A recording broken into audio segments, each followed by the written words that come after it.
دوستان سلام، وقتتون بخیر. با قسمت دوم از آموزش پایتون در خدمتتون هستم. توی این جلسه قرار یک بخشی از بخش سوم داکیومنتیشن پایتون رو با هم دیگه بررسی بکنیم. مورد اولی که میخوام خدمتتون توضیح بدم بحث کامنت هستش. کامنت ها یک سری متن هستن توی کد که به شما کمک میکنن خوانایی کدتون رو افزایش بدید. این کجا خیلی خودش رو نشون میده؟ زمانی که شما توی یک تیم مشغول به فعالیت هستین و داخل اون تیم باید که کدتون تا حد کافی خوانا باشه که بقیه اعضا هم بتونن از اون کد استفاده بکنن. برای گذاشتن یک کامنت تک خطی ابتدا علامت هشتگ رو قرار بدید و بعد از اون متن مد نظر خودتون رو بنویسید. نکته‌ای که اینجا باید بگم اینه که شما میتونید کامنت فارسی هم بذارید، ولی موردی که وجود داره اینه که کامنت فارسی ممکنه توی آیدی های دیگه به درستی کار نکنه. خب جلسه پیش در مورد این کدینگ توضیح دادم. ممکنه که شخص دیگه ای از آیدی استفاده بکنه که این کدینگش UTF-8 نباشه. اون وقت کد شما رو که باز میکنه به یه سری مشکلاتی برمیخوره. اینجا یه سری کاراکترهای نامفهومی بهش نمایش داده میشه که خیلی جالب نیست. هم تاثیر کامنتتون از بین میره، هم خوانای کدتون پایین میره. مورد بعدی اینه که برای اینکه بتونید یک کامنت چند خطی بذارید از 3 تا جفت کوتیشن استفاده میکنید. به این صورت 3 تا جفت کوتیشن رو میذارید و مینویسید. مثلا یه متن دلخواه خودتون رو اینجا میتونید بنویسید هر چند خطی که دوست داشتید، ولی کامنت تک خطی رو که به این صورت دوست داشتید فقط توی یه خط میتونید جمله مد نظرتون بنویسید.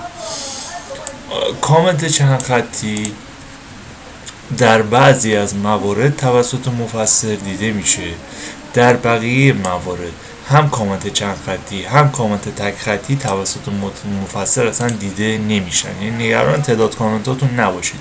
شما 1000 خط کامنت هم بذارید مفسر اصلا اینا رو نمیبینه که بخواد مشکلی توی اجرا و استفاده از منابع سیستمتون به وجود بیاد.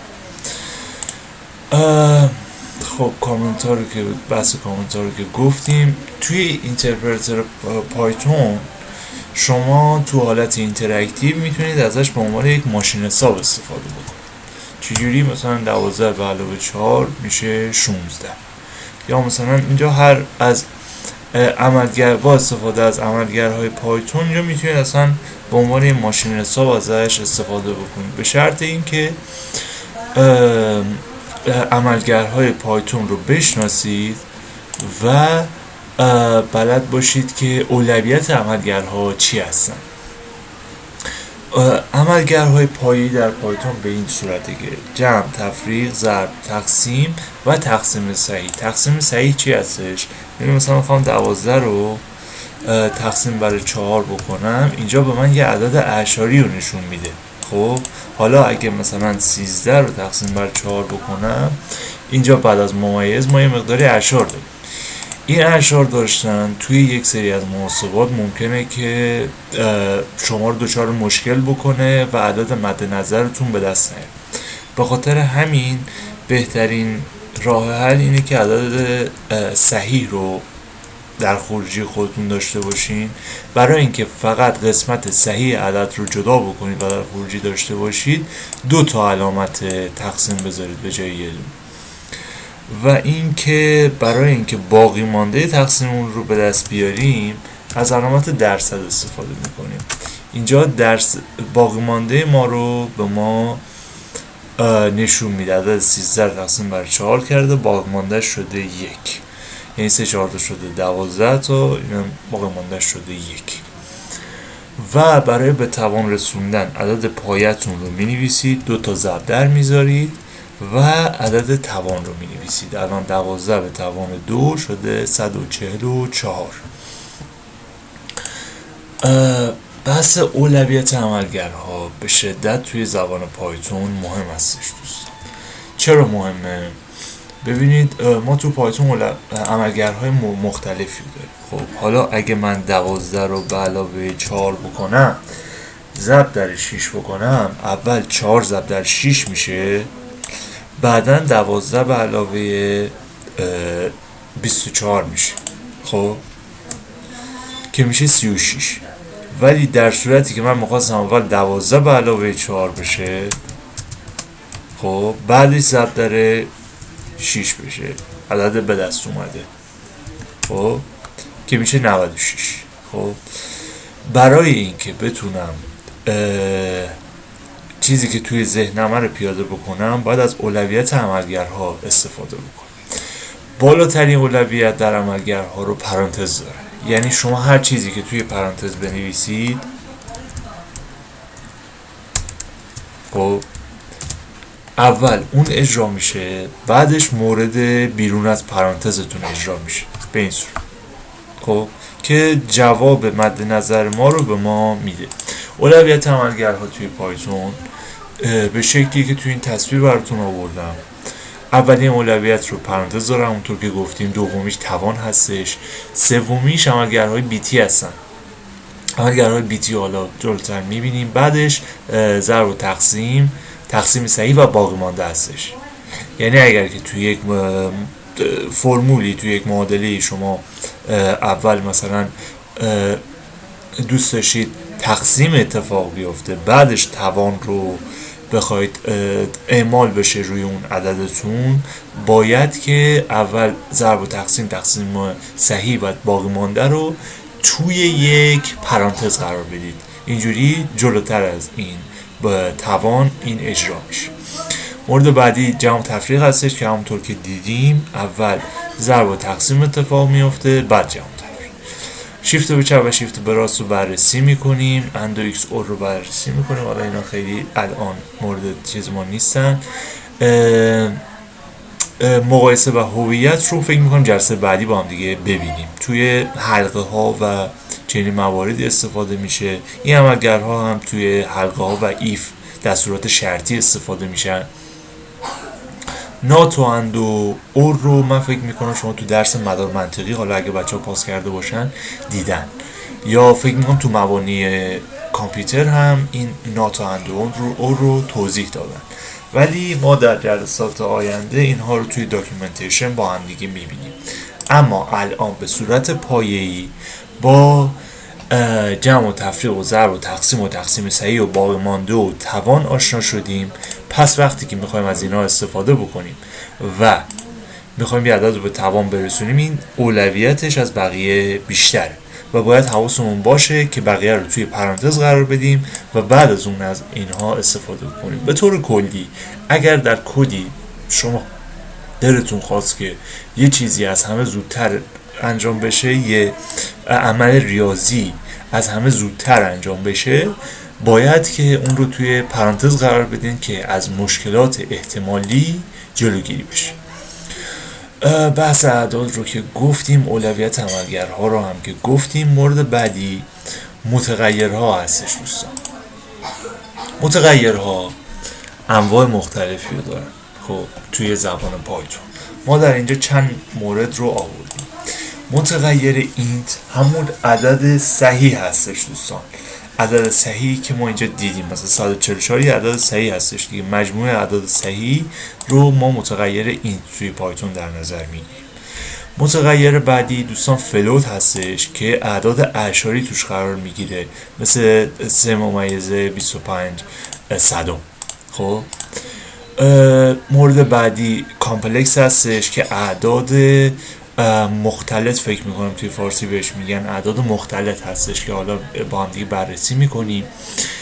استرینگ هستش که رشته ها به استرینگ به رشته ها گفته میشه. مثل الان اینجا ما یه استرینگ رو داریم که من 3 تا کوتیشن گذاشتم. استرینگ ها رو با جفت کوتیشن هم نشون میدن. برای چند خطیش با از 3 تا کوتیشن استفاده میکنن. لیست ها هستش، تابل ها هستش، ست هستش، دیکشنری هستش که در دروس آینده با هم دیگه داریم.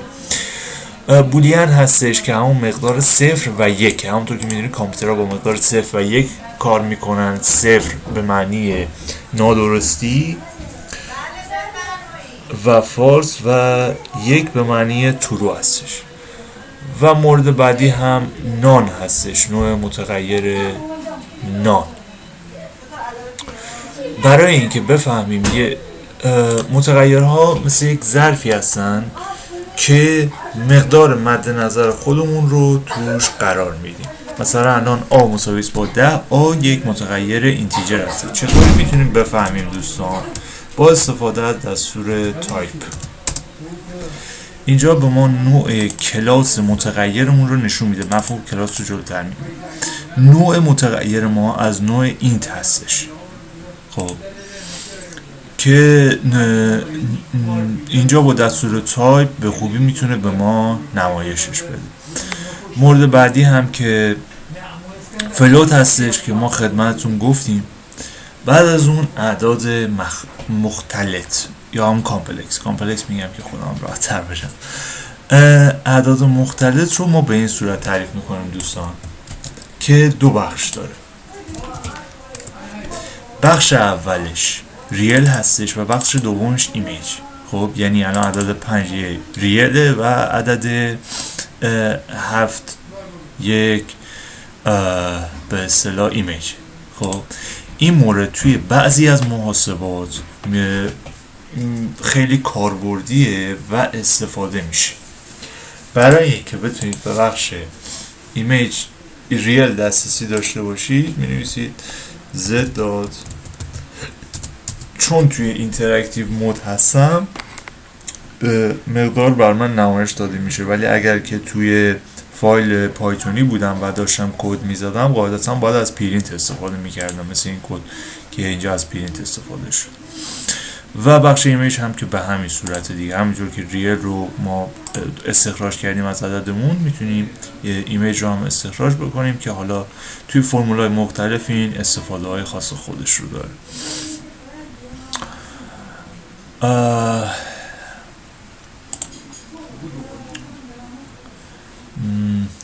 خب یه مورد آخری که دوست دارم خدمتتون بگم آندرلاین هستش دوست.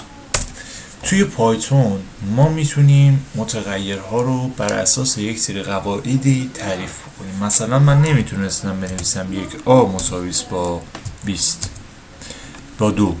خب چرا؟ متغیر من باید با حروف بزرگ و کوچک انگلیسی یا با آندرلاین شروع بشه. یعنی من میتونستم بنویسم آندرلاین آ مساوی با 20. خب الان توی آندرلاین آ 20 قرار گرفته. خب یا مثلا میتونستم بنویسم آ مساوی با 20. خب که بازم همین موضوعه. الان مثلا آ 20 نمایش داده میشه. خب خیلی فکر کنم مسئله ساده باشه. فقط شما نمیتونید کاراکترهای دیگه رو جلوی اسم متغیرتون قرار بدید. حتما باید حروف بزرگ و کوچیک انگلیسی باشه یا آندرلاین. و اینکه اگه آندرلاین رو شما به صورت خالی بنویسید، آخرین مقداری که مفسر پایتون برای شما برگردونده رو بهتون نشون میده. خب الان آخرین مقداری که اینجا من خواستم از مفسر پایتون 20 بوده دیگه. این عدد 20 رو با من نمایش بده و خود متغیر میتونه به عنوان یک خود آندرلاین میتونه به عنوان یک متغیر استفاده بشه و من اینجا میتونم عدد 50 رو دوباره در بیارم. خب ولی موضوع اینه همیشه از آندرلاین برای یک مقدار بیارزش استفاده میشه. حالا مثلا یه شمارنده خیلی خاصی هستش که خیلی ارزش خاصی نداره توی کدتون، اون رو توی آندرلاین میریزید.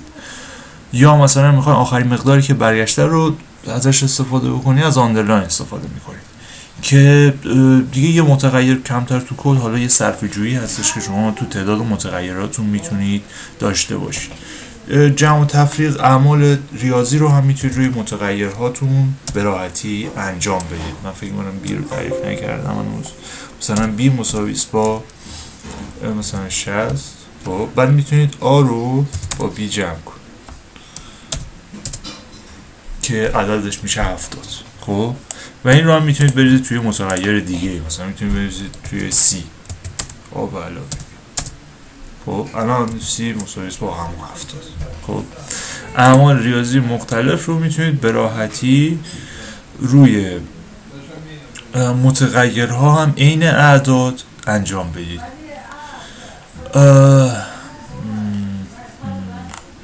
خب من ترجیح میدم که کار کردن با متن‌ها رو توی جلسه و استرینگ ها رو توی جلسه بعدی بررسی بکنم، چون یه مقداری طولانی میشه این جلسه و با توجه به اینترنت ایران هم ممکنه شما یه مقداری به مشکل بر بخورید. امیدوارم که موفق باشید و سال خوبی داشته باشید.